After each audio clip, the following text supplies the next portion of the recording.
kept in shorthand. 3rd of May, Bistritz. Left Munich at 8:35 p.m. on 1st of May, arriving at Vienna early next morning. Should have arrived at 6:46, but train was an hour late. Budapest seems a wonderful place, from the glimpse which I got of it from the train and the little I could walk through the streets.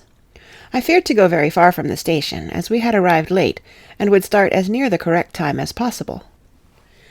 The impression I had was that we were leaving the west and entering the east, the most western of splendid bridges over the Danube, which is here of noble width and depth, took us among the traditions of Turkish rule.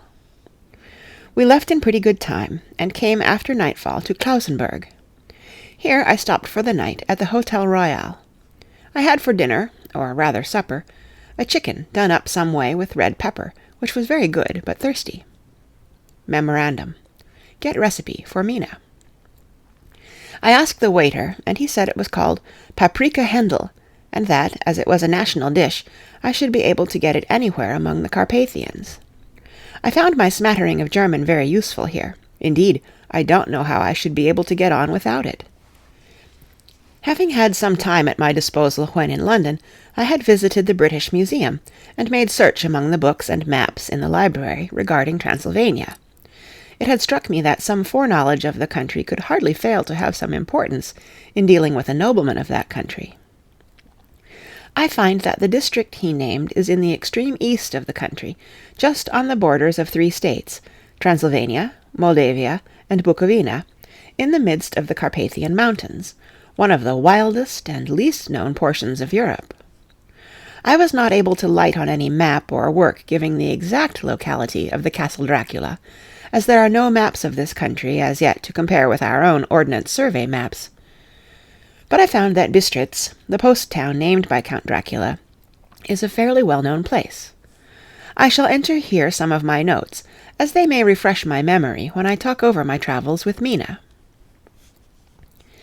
In the population of Transylvania there are 4 distinct nationalities: Saxons in the south, and mixed with them the Wallachs, who are the descendants of the Dacians, Magyars in the west, and Zekles in the east and north. I am going among the latter, who claim to be descended from Attila and the Huns. This may be so, for when the Magyars conquered the country in the 11th century, they found the Huns settled in it. I read that every known superstition in the world is gathered into the horseshoe of the Carpathians, as if it were the centre of some sort of imaginative whirlpool. If so, my stay may be very interesting. Memorandum. I must ask the Count all about them. I did not sleep well, though my bed was comfortable enough, for I had all sorts of queer dreams. There was a dog howling all night under my window, which may have had something to do with it, or it may have been the paprika, for I had to drink up all the water in my carafe, and was still thirsty. Towards morning I slept, and was wakened by the continuous knocking at my door, so I guess I must have been sleeping soundly then. I had for breakfast more paprika, and a sort of porridge of maize flour, which they said was mamaliga, and eggplant stuffed with forcemeat, a very excellent dish which they call impletata. Memorandum. Get recipe for this also. I had to hurry breakfast, for the train started a little before 8, or rather it ought to have done so, for after rushing to the station at 7:30, I had to sit in the carriage for more than an hour before we began to move. It seems to me that the further east you go, the more unpunctual are the trains. What ought they to be in China? All day long we seemed to dawdle through a country which was full of beauty of every kind. Sometimes we saw little towns or castles on the top of steep hills, such as we see in old missals.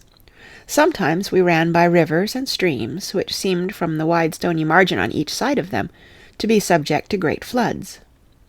It takes a lot of water, and running strong, to sweep the outside edge of a river clear. At every station there were groups of people, sometimes crowds, and in all sorts of attire. Some of them were just like the peasants at home, or those I saw coming through France and Germany, with short jackets and round hats and homemade trousers, but others were very picturesque. The women looked pretty, except when you got near them, but they were very clumsy about the waist. They had all full white sleeves of some kind or other, and most of them had big belts with a lot of strips of something fluttering from them, like the dresses in a ballet, but of course there were petticoats under them. The strangest figures we saw were the Slovaks, who were more barbarian than the rest, with their big cowboy hats, great baggy dirty white trousers, white linen shirts, and enormous heavy leather belts, nearly a foot wide, all studded over with brass nails. They wore high boots, with their trousers tucked into them, and had long black hair and heavy black mustaches. They are very picturesque, but do not look prepossessing. On the stage they would be set down at once as some old Oriental band of brigands. They are, however, I am told, very harmless, and rather wanting in natural self-assertion. It was on the dark side of twilight when we got to Bistritz, which is a very interesting old place. Being practically on the frontier, for the Borgo Pass leads from it into Bukovina, it has had a very stormy existence, and it certainly shows marks of it. 50 years ago a series of great fires took place, which made terrible havoc on 5 separate occasions. At the very beginning of the 17th century it underwent a siege of 3 weeks, and lost 13,000 people, the casualties of war proper being assisted by famine and disease. Count Dracula had directed me to go to the Golden Krone Hotel, which I found, to my great delight, to be thoroughly old-fashioned, for of course I wanted to see all I could of the ways of the country. I was evidently expected, for when I got near the door I faced a cheery-looking elderly woman in the usual peasant dress, white undergarment with long double apron, front and back, of coloured stuff fitting almost too tight for modesty. When I came close she bowed and said, "The Herr Englishman?" "Yes," I said, "Jonathan Harker." She smiled and gave some message to an elderly man in white shirt-sleeves, who had followed her to the door. He went, but immediately returned with a letter. "My friend, welcome to the Carpathians. I am anxiously expecting you. Sleep well tonight. At 3 tomorrow the diligence will start for Bukovina. A place on it is kept for you. At the Borgo Pass my carriage will await you, and will bring you to me. I trust that your journey from London has been a happy one, and that you will enjoy your stay in my beautiful land. Your friend, Dracula." 4th of May. I found that my landlord had got a letter from the Count, directing him to secure the best place on the coach for me, but on making inquiries as to details he seemed somewhat reticent, and pretended that he could not understand my German. This could not be true, because up to then he had understood it perfectly. At least, he answered my questions exactly as if he did. He and his wife, the old lady who had received me, looked at each other in a frightened sort of way. He mumbled out that the money had been sent in a letter, and that was all he knew. When I asked him if he knew Count Dracula, and could tell me anything of his castle, both he and his wife crossed themselves, and, saying that they knew nothing at all, simply refused to speak further. It was so near the time of starting that I had no time to ask anyone else, for it was all very mysterious, and not by any means comforting. Just before I was leaving, the old lady came up to my room, and said in a very hysterical way, "Must you go? Oh, young Herr, must you go?" She was in such an excited state that she seemed to have lost her grip of what German she knew, and mixed it all up with some other language which I did not know at all. I was just able to follow her by asking many questions. When I told her that I must go at once, that I was engaged on important business, she asked again, "Do you know what day it is?" I answered that it was the 4th of May. She shook her head as she said again, "Oh yes, I know that, but do you know what day it is?" On my saying that I did not understand, she went on, "It is the eve of St. George's Day. Do you not know that tonight, when the clock strikes midnight, all the evil things in the world will have full sway? Do you know where you are going, and what you are going to?" She was in such evident distress that I tried to comfort her, but without effect. Finally she went down on her knees and implored me not to go, at least to wait a day or 2 before starting. It was all very ridiculous, but I did not feel comfortable. However, there was business to be done, and I could allow nothing to interfere with it. I therefore tried to raise her up, and said, as gravely as I could, that I thanked her, but my duty was imperative, and that I must go. She then rose and dried her eyes, and taking a crucifix from her neck, offered it to me. I did not know what to do, for, as an English churchman, I have been taught to regard such things as in some measure idolatrous, and yet it seemed so ungracious to refuse an old lady meaning so well, and in such a state of mind. She saw, I suppose, the doubt in my face, for she put the rosary round my neck, and said, "For your mother's sake," and went out of the room. I am writing up this part of the diary whilst I am waiting for the coach, which is, of course, late, and the crucifix is still round my neck. Whether it is the old lady's fear, or the many ghostly traditions of this place, or the crucifix itself, I do not know, but I am not feeling nearly as easy in my mind as usual. If this book should ever reach Mina before I do, let it bring my good-bye. Here comes the coach. 5th of May. The Castle.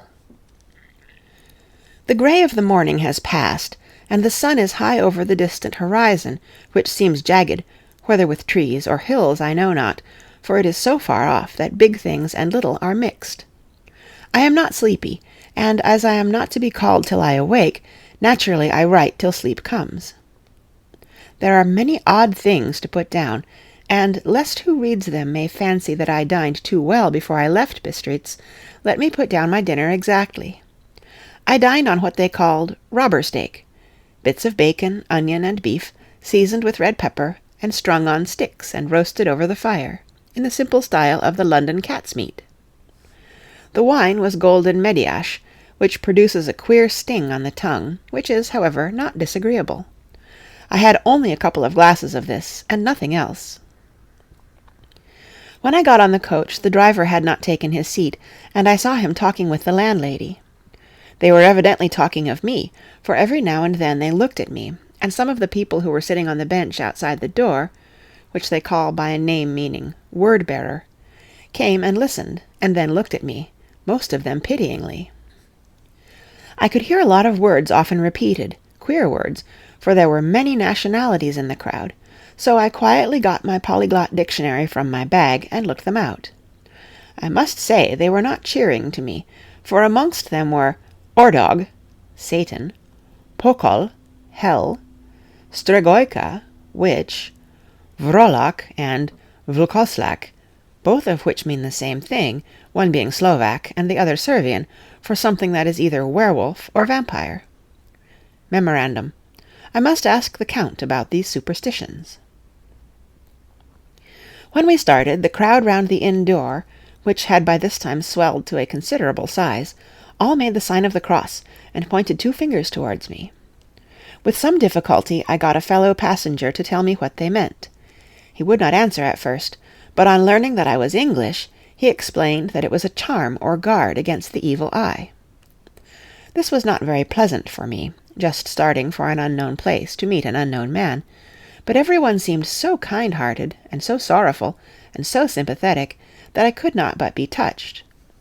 I shall never forget the last glimpse which I had of the inn-yard, and its crowd of picturesque figures, all crossing themselves, as they stood round the wide archway, with its background of rich foliage, of oleander and orange trees, in green tubs clustered in the centre of the yard. Then our driver, whose wide linen drawers covered the whole front of the box-seat, Gotze they call them, cracked his big whip over his 4 small horses, which ran abreast, and we set off on our journey. I soon lost sight and recollection of ghostly fears in the beauty of the scene as we drove along, although had I known the language, or rather languages, which my fellow passengers were speaking, I might not have been able to throw them off so easily. Before us lay a green sloping land full of forests and woods, with here and there steep hills, crowned with clumps of trees or with farmhouses, the blank gable end to the road. There was everywhere a bewildering mass of fruit blossom, apple, plum, pear, cherry, and as we drove by I could see the green grass under the trees spangled with the fallen petals. In and out amongst these green hills of what they call here the Mittelland ran the road, losing itself as it swept round the grassy curve, or was shut out by the straggling ends of pine woods, which here and there ran down the hillsides like tongues of flame. The road was rugged, but still we seemed to fly over it with a feverish haste. I could not understand then what the haste meant, but the driver was evidently bent on losing no time in reaching Borgo Prund. I was told that this road is in summer-time excellent, but that it had not yet been put in order after the winter snows. In this respect it is different from the general run of roads in the Carpathians, for it is an old tradition that they are not to be kept in too good order. Of old the hospodars would not repair them, lest the Turk should think that they were preparing to bring in foreign troops, and so hasten the war which was always really at loading point. Beyond the green swelling hills of the Mittelland rose mighty slopes of forest up to the lofty steeps of the Carpathians themselves. Right and left of us they towered, with the afternoon sun falling full upon them, and bringing out all the glorious colours of this beautiful range, deep blue and purple in the shadows of the peaks, green and brown where grass and rock mingled, and an endless perspective of jagged rock and pointed crags, till these were themselves lost in the distance, where the snowy peaks rose grandly. Here and there seemed mighty rifts in the mountains, through which, as the sun began to sink, we saw now and again the white gleam of falling water.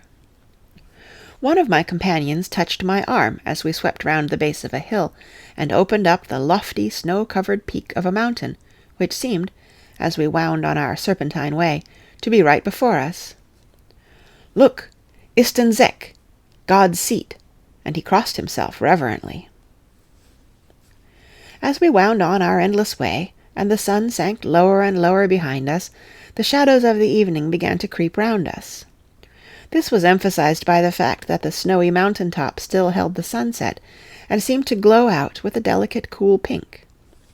Here and there we passed Czechs and Slovaks, all in picturesque attire, but I noticed that goiter was painfully prevalent. By the roadside were many crosses, and as we swept by, my companions all crossed themselves. Here and there was a peasant man or woman kneeling before a shrine, who did not even turn round as we approached, but seemed in the self-surrender of devotion to have neither eyes nor ears for the outer world. There were many things new to me, for instance, hayricks in the trees, and here and there very beautiful masses of weeping birch, their white stems shining like silver through the delicate green of the leaves. Now and again we passed a lighter wagon, the ordinary peasant's cart, with its long, snake-like vertebra calculated to suit the inequalities of the road. On this were sure to be seated quite a group of home-coming peasants, the Czechs with their white, and the Slovaks with their coloured sheepskins, the latter carrying lance-fashion their long staves, with axe at end. As the evening fell, it began to get very cold, and the growing twilight seemed to merge into one dark mistiness the gloom of the trees, oak, beech, and pine, though in the valleys which ran deep between the spurs of the hills, as we ascended through the pass, the dark firs stood out here and there against the background of late-lying snow. Sometimes, as the road was cut through the pine woods that seemed in the darkness to be closing down upon us, great masses of greyness, which here and there bestrewed the trees, produced a peculiarly weird and solemn effect, which carried on the thoughts and grim fancies engendered earlier in the evening, when the falling sunset threw into strange relief the ghost-like clouds which, amongst the Carpathians, seemed to wind ceaselessly through the valleys. Sometimes the hills were so steep that, despite our driver's haste, the horses could only go slowly. I wished to get down and walk up them, as we do at home, but the driver would not hear of it. "No, no," he said, "you must not walk here. The dogs are too fierce." And then he added, with what he evidently meant for grim pleasantry, for he looked round to catch the approving smile of the rest, "And you may have enough of such matters before you go to sleep." The only stop he would make was a moment's pause to light his lamps. When it grew dark, there seemed to be some excitement amongst the passengers, and they kept speaking to him, one after the other, as though urging him to further speed. He lashed the horses unmercifully with his long whip, and with wild cries of encouragement urged them on to further exertions. Then through the darkness I could see a sort of patch of grey light ahead of us, as though there were a cleft in the hills. The excitement of the passengers grew greater. The crazy coach rocked on its great leather springs and swayed like a boat tossed on a stormy sea. I had to hold on. The road grew more level, and we appeared to fly along. Then the mountains seemed to come nearer to us on each side, and to frown down upon us. We were entering the Borgo Pass. One by one, several of the passengers offered me gifts, which they pressed upon me with an earnestness which would take no denial.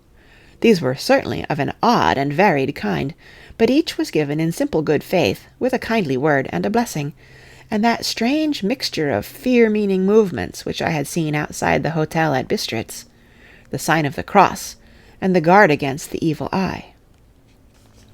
Then, as we flew along, the driver leaned forward, and on each side the passengers, craning over the edge of the coach, peered eagerly into the darkness. It was evident that something very exciting was either happening or expected, but though I asked each passenger, no one would give me the slightest explanation. This state of excitement kept on for some little time, and at last we saw before us the pass opening out on the eastern side. There were dark rolling clouds overhead, and in the air the heavy, oppressive sense of thunder. It seemed as though the mountain range had separated two atmospheres, and that now we had got into the thunderous one. I was now myself looking out for the conveyance, which was expected to take me to the Count. Each moment I expected to see the glare of lamps through the blackness, but all was dark. The only light was the flickering rays of our own lamps, in which the steam from our hard-driven horses rose in a white cloud.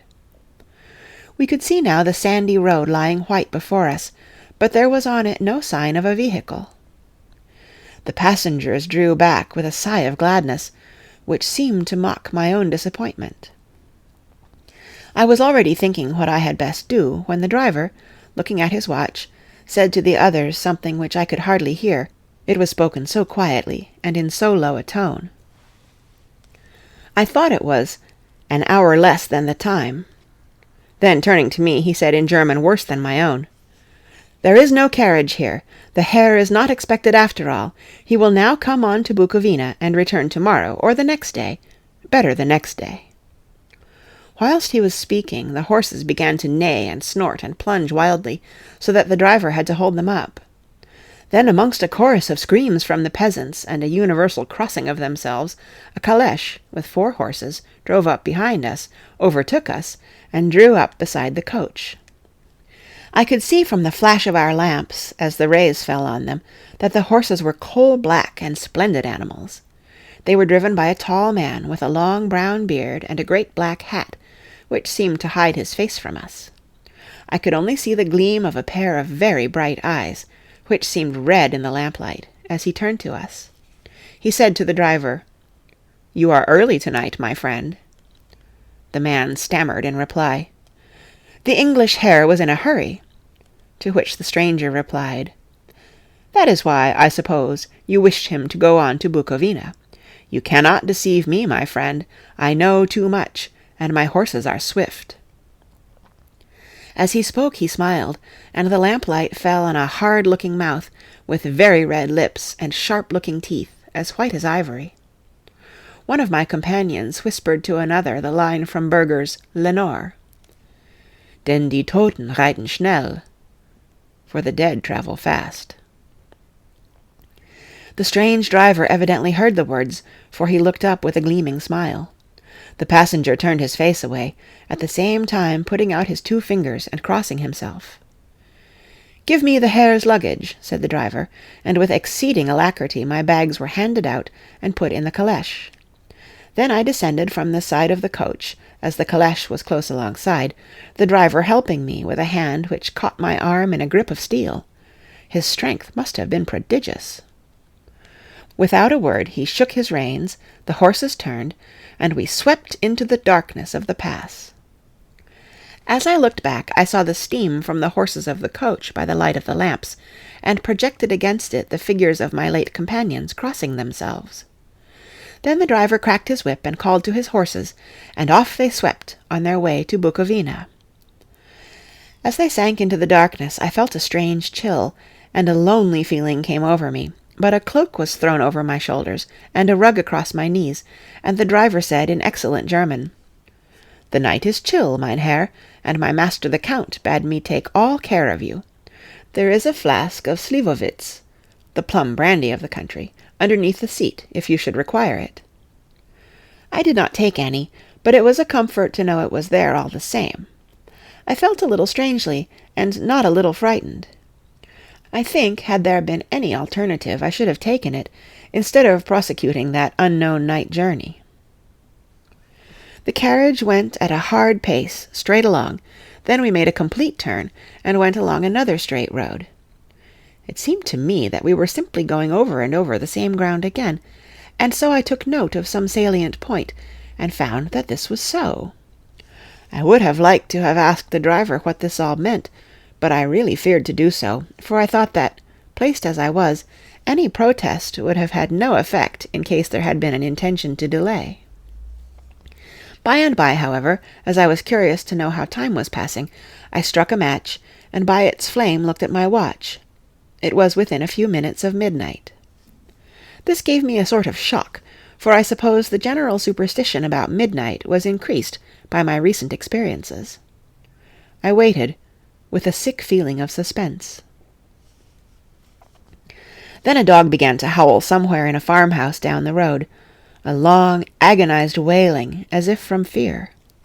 The sound was taken up by another dog, and then another and another, till, borne on the wind, which now sighed softly through the pass, a wild howling began, which seemed to come from all over the country, as far as the imagination could grasp it through the gloom of the night. At the first howl the horses began to strain and rear, but the driver spoke to them soothingly, and they quieted down, but shivered and sweated as though after a runaway from sudden fright. Then, far off in the distance, from the mountains on each side of us, began a louder and a sharper howling, that of wolves, which affected both the horses and myself in the same way, for I was minded to jump from the calèche and run, whilst they reared again and plunged madly, so that the driver had to use all his great strength to keep them from bolting. In a few minutes, however, my own ears got accustomed to the sound, and the horses so far became quiet that the driver was able to descend and to stand before them. He petted and soothed them, and whispered something in their ears, as I have heard of horse-tamers doing, and with extraordinary effect, for under his caresses they became quite manageable again, though they still trembled.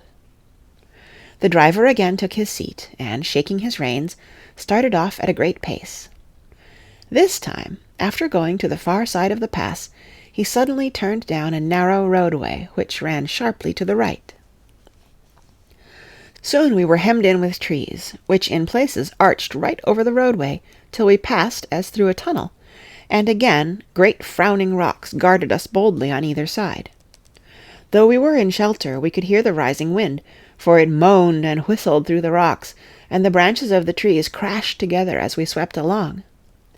It grew colder and colder still, and fine, powdery snow began to fall, so that soon we and all around us were covered with a white blanket. The keen wind still carried the howling of the dogs, though this grew fainter as we went on our way. The baying of the wolves sounded nearer and nearer, as though they were closing round on us from every side.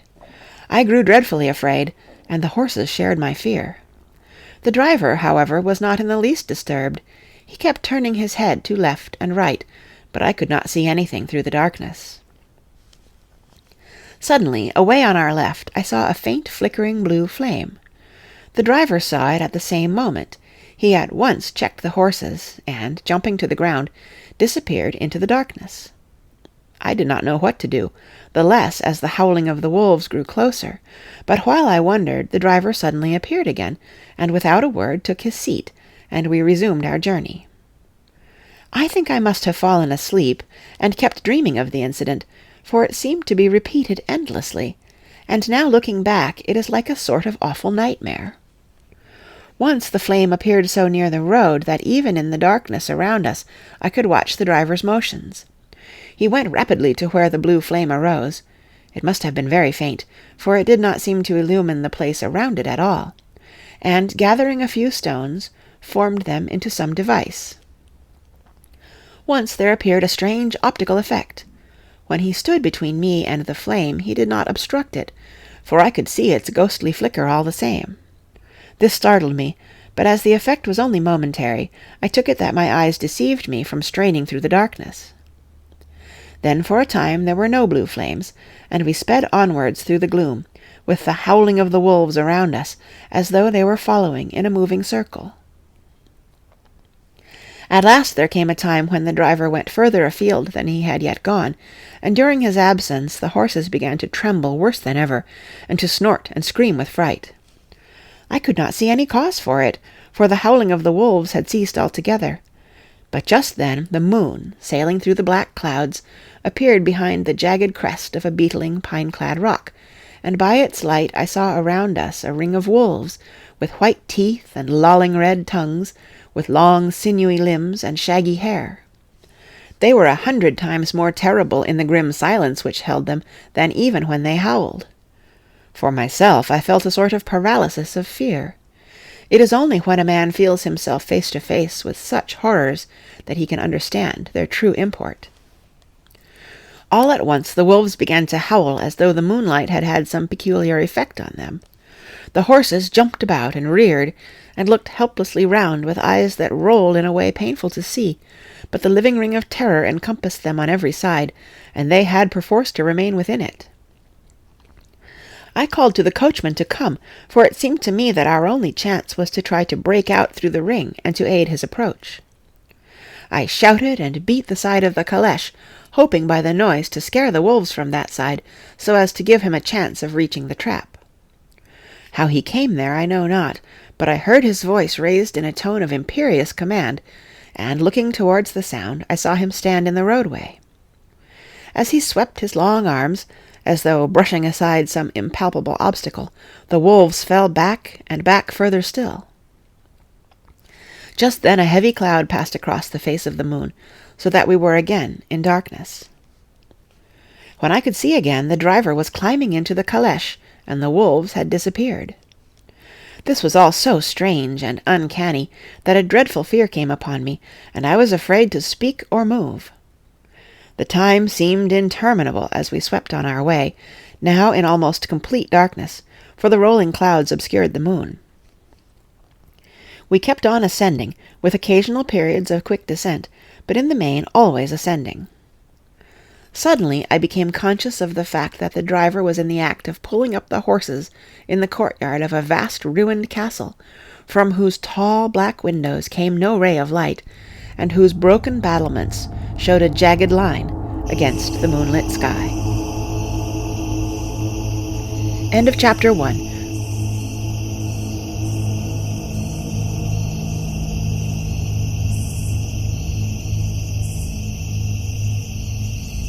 Chapter 2. Jonathan Harker's Journal, continued. 5th of May. I must have been asleep, for certainly if I had been fully awake, I must have noticed the approach of such a remarkable place. In the gloom, the courtyard looked of considerable size, and as several dark ways led from it under great round arches, it perhaps seemed bigger than it really is. I have not yet been able to see it by daylight. When the calèche stopped, the driver jumped down and held out his hand to assist me to alight. Again I could not but notice his prodigious strength. His hand actually seemed like a steel vice that could have crushed mine, if he had chosen. Then he took out my traps and placed them on the ground beside me as I stood close to a great door, old and studded with large iron nails, and set in a projecting doorway of massive stone. I could see even in the dim light that the stone was massively carved, but that the carving had been much worn by time and weather. As I stood, the driver jumped again into his seat and shook the reins. The horses started forward, and trap and all disappeared down one of the dark openings. I stood in silence where I was, for I did not know what to do. Of bell or knocker there was no sign. Through these frowning walls and dark window openings, it was not likely that my voice could penetrate. The time I waited seemed endless, and I felt doubts and fears crowding upon me. What sort of place had I come to, and among what kind of people? What sort of grim adventure was it on which I had embarked? Was this a customary incident in the life of a solicitor's clerk sent out to explain the purchase of a London estate to a foreigner? Solicitor's clerk! Mina would not like that. Solicitor, for just before leaving London I got word that my examination was successful, and I am now a full-blown solicitor. I began to rub my eyes and pinch myself to see if I were awake. It all seemed like a horrible nightmare to me, and I expected that I should suddenly awake and find myself at home, with the dawn struggling in through the windows, as I had now and again felt in the morning after a day of overwork. But my flesh answered the pinching test, and my eyes were not to be deceived. I was indeed awake, and among the Carpathians. All I could do now was to be patient, and to wait the coming of the morning. Just as I had come to this conclusion, I heard a heavy step approaching behind the great door, and saw through the chinks the gleam of a coming light. Then there was the sound of rattling chains, and the clanking of massive bolts drawn back. A key was turned with the loud grating noise of long disuse, and the great door swung back. Within stood a tall old man, clean-shaven save for a long white moustache, and clad in black from head to foot, without a single speck of colour about him anywhere. He held in his hand an antique silver lamp, in which the flame burned without chimney or globe of any kind, throwing long quivering shadows as it flickered in the draught of the open door. The old man motioned me in with his right hand with a courtly gesture, saying in excellent English, but with a strange intonation, "Welcome to my house. Enter freely and of your own will." He made no motion of stepping to meet me, but stood like a statue, as though his gesture of welcome had fixed him into stone.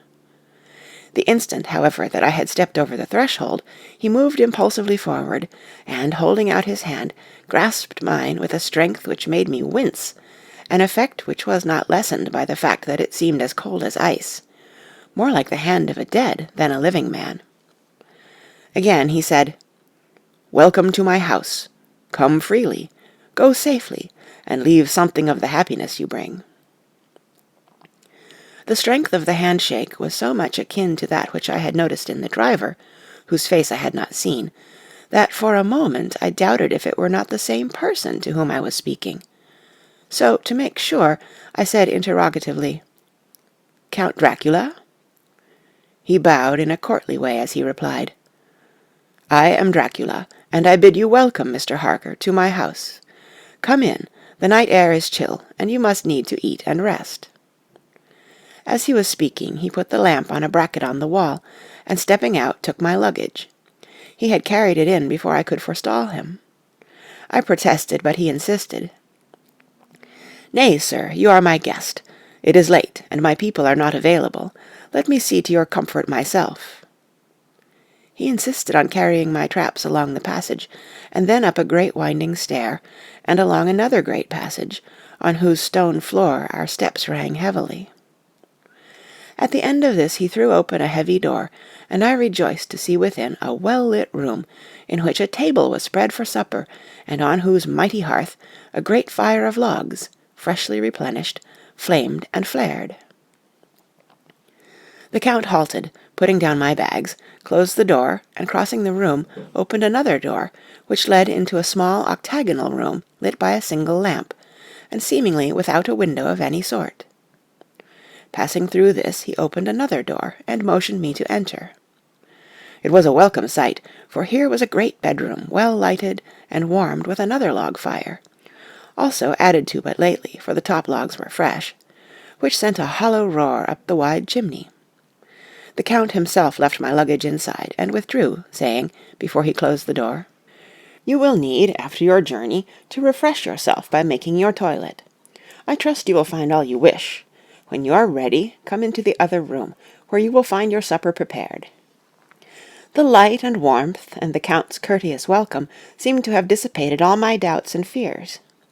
Having then reached my normal state, I discovered that I was half famished with hunger, so, making a hasty toilet, I went into the other room. I found supper already laid out. My host, who stood on one side of the great fireplace, leaning against the stonework, made a graceful wave of his hand to the table, and said, "I pray you, be seated, and sup how you please. You will, I trust, excuse me that I do not join you, but I have dined already, and I do not sup." I handed to him the sealed letter which Mr. Hawkins had entrusted to me. He opened it and read it gravely, then, with a charming smile, he handed it to me to read. One passage of it, at least, gave me a thrill of pleasure. "I must regret that an attack of gout, from which malady I am a constant sufferer, forbids absolutely any travelling on my part for some time to come, but I am happy to say I can send a sufficient substitute, one in whom I have every possible confidence. He is a young man, full of energy and talent in his own way, and of a very faithful disposition. He is discreet and silent, and has grown into manhood in my service. He shall be ready to attend on you when you will during his stay, and shall take your instructions in all matters." The Count himself came forward and took off the cover of a dish, and I fell to at once on an excellent roast chicken. This, with some cheese and a salad and a bottle of old Tokay, of which I had 2 glasses, was my supper. During the time I was eating it, the Count asked me many questions as to my journey, and I told him by degrees all I had experienced. By this time I had finished my supper, and by my host's desire had drawn up a chair by the fire, and begun to smoke a cigar which he offered me, at the same time excusing himself that he did not smoke. I had now an opportunity of observing him, and found him of a very marked physiognomy. His face was a very strong, aquiline, with high bridge of the thin nose and peculiarly arched nostrils, with lofty domed forehead and hair growing scantily round the temples, but profusely elsewhere. His eyebrows were very massive, almost meeting over the nose, and with bushy hair that seemed to curl in its own profusion. The mouth, so far as I could see it under the heavy moustache, was fixed and rather cruel-looking, with peculiarly sharp white teeth. These protruded over the lips, whose remarkable ruddiness showed astonishing vitality in a man of his years. For the rest, his ears were pale, and at the tops extremely pointed. The chin was broad and strong, and the cheeks firm, though thin. The general effect was one of extraordinary pallor. Hitherto I had noticed the backs of his hands as they lay on his knees in the firelight, and they had seemed rather white and fine, but seeing them now close to me, I could not but notice that they were rather coarse, broad, with squat fingers. Strange to say, there were hairs in the centre of the palm. The nails were long and fine, and cut to a sharp point. As the Count leaned over me, and his hands touched me, I could not repress a shudder. It may have been that his breath was rank, but a horrible feeling of nausea came over me, which, do what I would, I could not conceal. The Count, evidently noticing it, drew back, and with a grim sort of smile, which showed more than he had yet done his protuberant teeth, sat himself down on his own side of the fireplace. We were both silent for a while, and as I looked towards the window, I saw the first dim streak of the coming dawn. There seemed a strange stillness over everything, but as I listened, I heard, as if from down below in the valley, the howling of many wolves. The Count's eyes gleamed, and he said, "Listen to them, the children of the night. What music they make!" Seeing, I suppose, some expression in my face strange to him, he added, "Ah, sir, you dwellers in the city cannot enter into the feelings of the hunter." Then he rose and said, "But you must be tired. Your bedroom is all ready, and tomorrow you shall sleep as late as you will. I have to be away till the afternoon, so sleep well and dream well." With a courteous bow, he opened for me himself the door to the octagonal room, and I entered my bedroom. I am all in a sea of wonders. I doubt, I fear, I think strange things, which I dare not confess to my own soul. God keep me, if only for the sake of those dear to me. 7th of May. It is again early morning, but I have rested and enjoyed the last 24 hours. I slept till late in the day, and awoke of my own accord. When I had dressed myself, I went into the room where we had supped, and found a cold breakfast laid out, with coffee kept hot by the pot being placed on the hearth.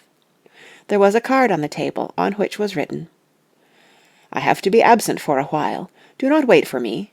D." I set to, and enjoyed a hearty meal. When I had done, I looked for a bell, so that I might let the servants know I had finished, but I could not find one. There are certainly odd deficiencies in the house, considering the extraordinary evidences of wealth which are round me. The table service is of gold, and so beautifully wrought that it must be of immense value. The curtains and upholstery of the chairs and sofas, and the hangings of my bed are of the costliest and most beautiful fabrics, and must have been of fabulous value when they were made, for they are centuries old, though in excellent order. I saw something like them in Hampton Court, but there they were worn and frayed and moth-eaten.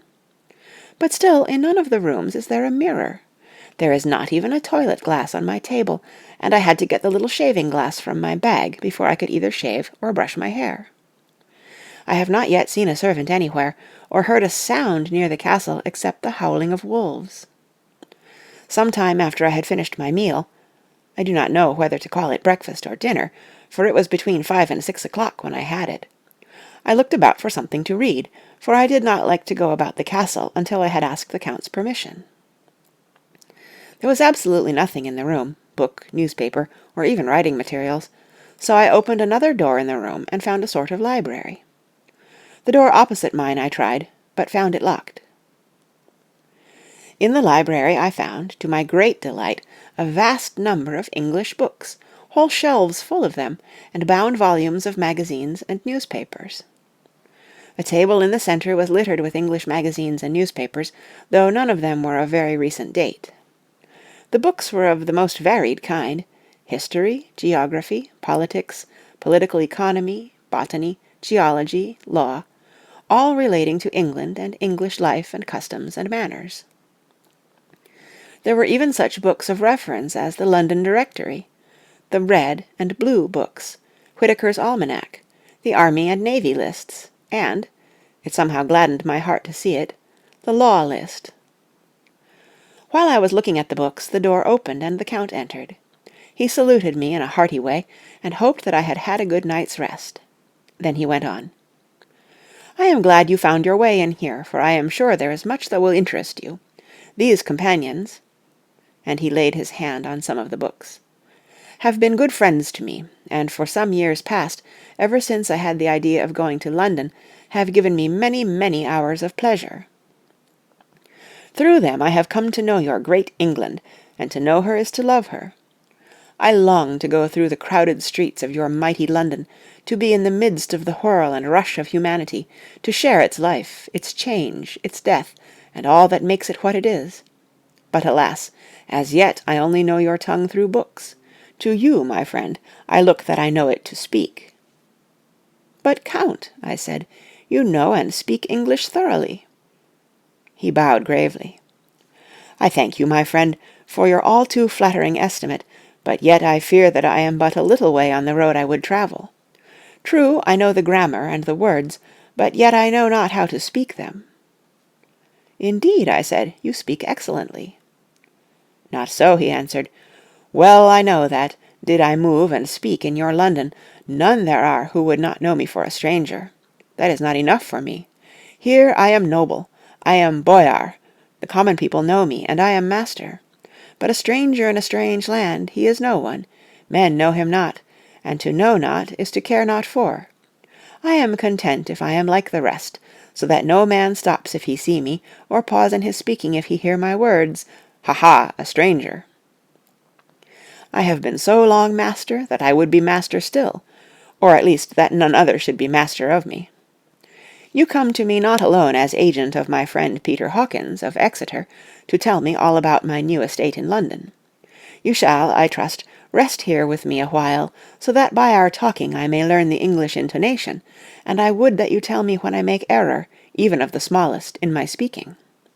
I am sorry that I had to be away so long today, but you will, I know, forgive one who has so many important affairs in hand." Of course I said all I could about being willing, and asked if I might come into that room when I chose. He answered, "Yes, certainly," and added, "You may go anywhere you wish in the castle, except where the doors are locked, where of course you will not wish to go. There is reason that all things are as they are, and did you see with my eyes, and know with my knowledge, you would perhaps better understand." I said I was sure of this, and then he went on. "We are in Transylvania, and Transylvania is not England. Our ways are not your ways, and there shall be to you many strange things. Nay, from what you have told me of your experiences already, you know something of what strange things there may be." This led to much conversation, and as it was evident that he wanted to talk, if only for talking's sake, I asked him many questions regarding things that had already happened to me, or come within my notice. Sometimes he sheered off the subject, or turned the conversation by pretending not to understand, but generally he answered all I asked most frankly.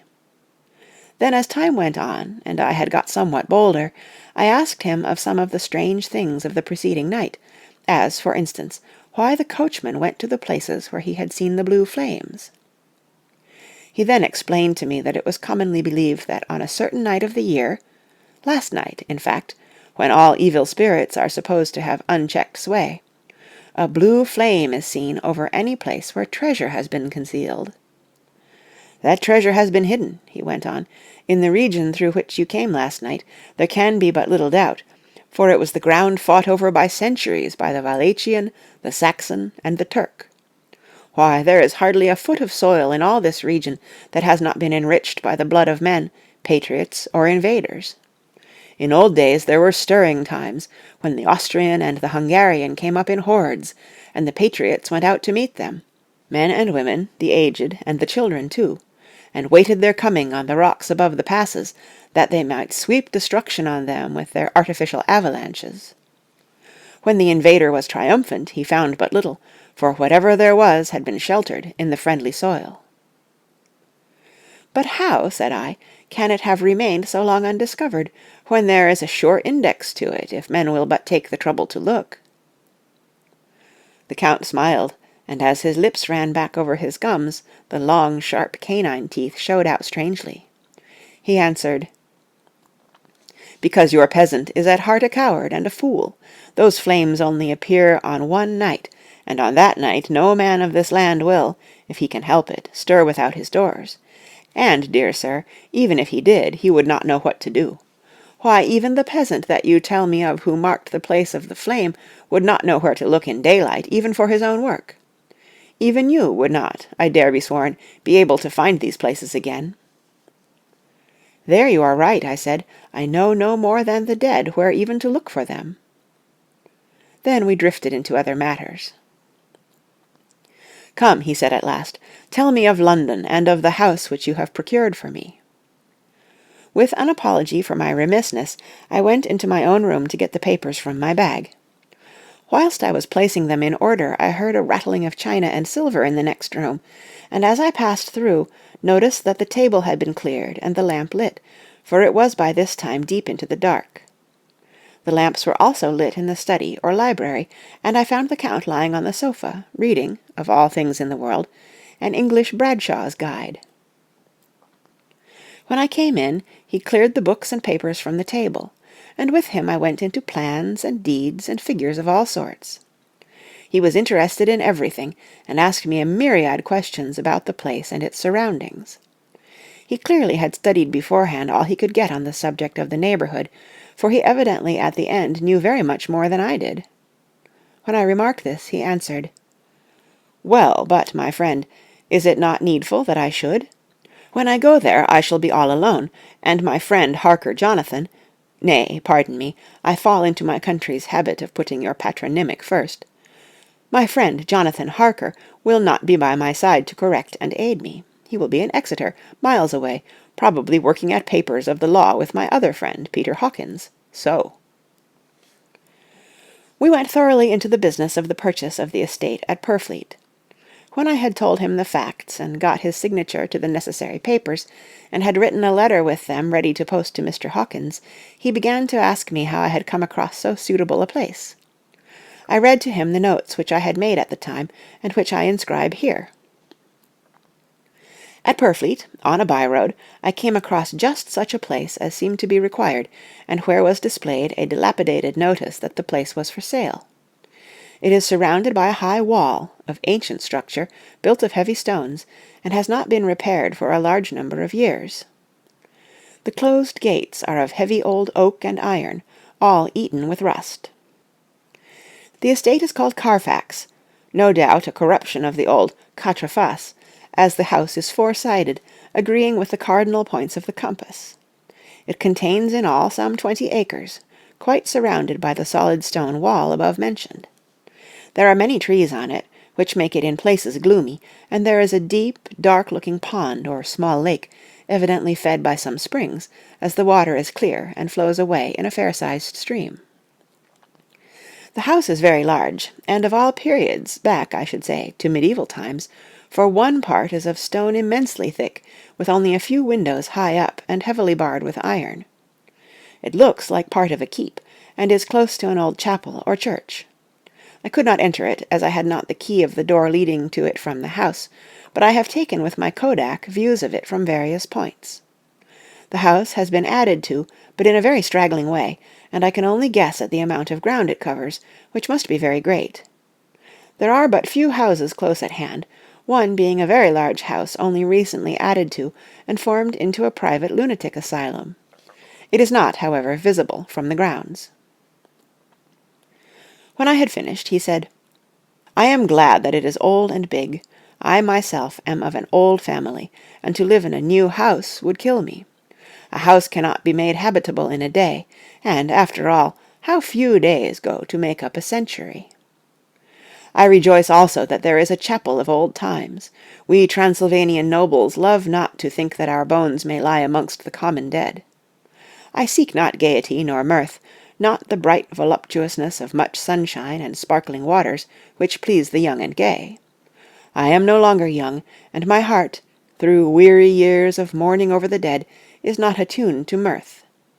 Moreover, the walls of my castle are broken, the shadows are many, and the wind breathes cold through the broken battlements and casements. I love the shade and the shadow, and would be alone with my thoughts when I may." Somehow his words and his look did not seem to accord, or else it was that his cast of face made his smile look malignant and saturnine. Presently, with an excuse, he left me, asking me to put all my papers together. He was some little time away, and I began to look at some of the books around me. One was an atlas, which I found opened naturally at England, as if that map had been much used. On looking at it, I found in certain places little rings marked, and on examining these I noticed that one was near London on the east side, manifestly where his new estate was situated. The other two were Exeter and Whitby on the Yorkshire coast. It was the better part of an hour when the Count returned. "Aha!" he said, "still at your books? Good, but you must not work always. Come, I am informed that your supper is ready." He took my arm, and we went into the next room, where I found an excellent supper ready on the table. The Count again excused himself, as he had dined out on his being away from home. But he sat, as on the previous night, and chatted whilst I ate. After supper I smoked, as on the last evening, and the Count stayed with me, chatting and asking questions on every conceivable subject, hour after hour. I felt that it was getting very late indeed, but I did not say anything, for I felt under obligation to meet my host's wishes in every way.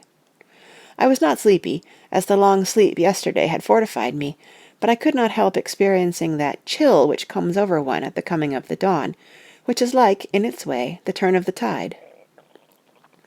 They say that people who are near death die generally at the change to the dawn, or at the turn of the tide. Anyone who has, when tired, and tied as it were to his post, experienced this change in the atmosphere can well believe it. All at once we heard the crow of a cock coming up with preternatural shrillness through the clear morning air. Count Dracula, jumping to his feet, said, "Why, there is the morning again. How remiss I am to let you stay up so long. You must make your conversation regarding my dear new country of England less interesting, so that I may not forget how time flies by us." And, with a courtly bow, he quickly left me. I went into my own room and drew the curtains, but there was little to notice. My window opened into the courtyard. All I could see was the warm grey of quickening sky. So I pulled the curtains again, and have written of this day. 8th of May. I began to fear, as I wrote in this book, that I was getting too diffuse, but now I am glad that I went into detail from the first, for there is something so strange about this place, and all in it, that I cannot but feel uneasy. I wish I were safe out of it, or that I had never come. It may be that this strange night existence is telling on me, but would that that were all. If there were anyone to talk to, I could bear it, but there is no one. I have only the Count to speak with, and I fear I am myself the only living soul within the place. Let me be prosaic so far as facts can be. It will help me to bear up, and imagination must not run riot with me. If it does, I am lost. Let me say at once how I stand, or seem to. I only slept a few hours when I went to bed, and feeling that I could not sleep any more, got up. I had hung my shaving-glass by the window, and was just beginning to shave. Suddenly I felt a hand on my shoulder, and heard the Count's voice saying to me, "Good morning." I started, for it amazed me that I had not seen him, since the reflection of the glass covered the whole room behind me. In starting, I had cut myself slightly, but did not notice it at the moment. Having answered the Count's salutation, I turned to the glass again to see how I had been mistaken. This time there could be no error, for the man was close to me, and I could see him over my shoulder.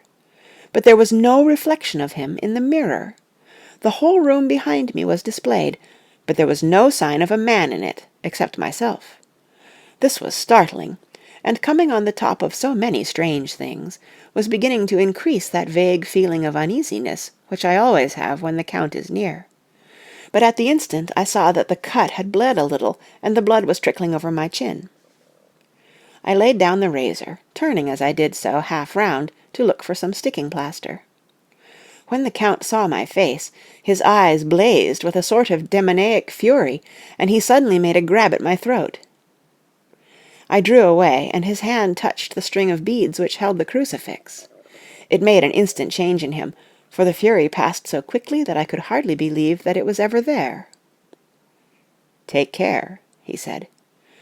"Take care how you cut yourself. It is more dangerous than you think in this country." Then, seizing the shaving-glass, he went on, "And this is the wretched thing that has done the mischief. It is a foul bauble of man's vanity. Away with it!" And, opening the heavy window with one wrench of his terrible hand, he flung out the glass, which was shattered into 1,000 pieces on the stones of the courtyard far below. Then he withdrew without a word. It is very annoying, for I do not see how I am to shave, unless in my watch-case or the bottom of the shaving-pot, which is fortunately of metal. When I went into the dining-room, breakfast was prepared, but I could not find the Count anywhere. So I breakfasted alone. It is strange that as yet I have not seen the Count eat or drink. He must be a very peculiar man. After breakfast I did a little exploring in the castle. I went out on the stairs, and found a room looking towards the south. The view was magnificent, and from where I stood there was every opportunity of seeing it. The castle is on the very edge of a terrible precipice. A stone falling from the window would fall 1,000 feet without touching anything. As far as the eye can reach is a sea of green tree-tops, with occasionally a deep rift where there is a chasm. Here and there are silver threads where the rivers wind in deep gorges through the forests. But I am not in heart to describe beauty, for when I had seen the view I explored further. Doors, doors, doors everywhere, and all locked and bolted. In no place, save from the windows in the castle walls, is there an available exit. The castle is a veritable prison, and I am a prisoner.